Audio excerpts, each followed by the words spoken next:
Қайырлы күн достар, бүгін сіздерге Рафаэлло кәмпиттің рецебімен бөлісемін. Арнама тіркеліп, қоңырауша белгісін басуды ұмытпаңыздар.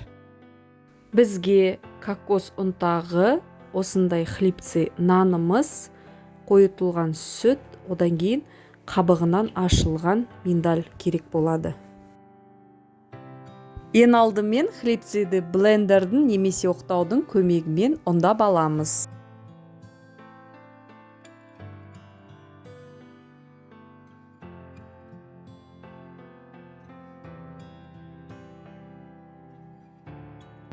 Көз мөлшерімен мен қойытылған сүт, ұндалған нанымызды, одан кейін кокос ұнтағын қосып, қолымызға жабыспайтындай біркелкі масса жасап алып, алдын ала ашып қойған миндалімізді ортасына салып, осылай домалақтап шығып, кокос ұнтағыны аунатып аламыз.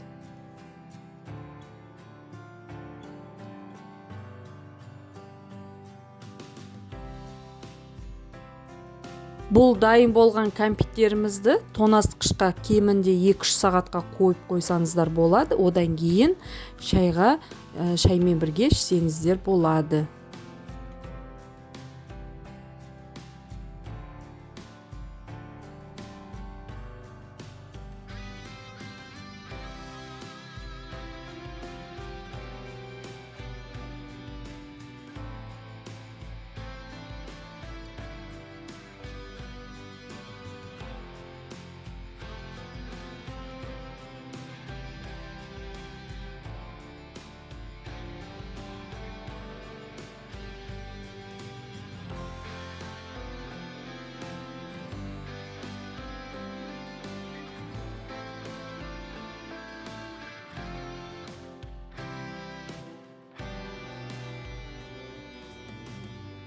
Осылай барлық ПП деп айтсақ та болады.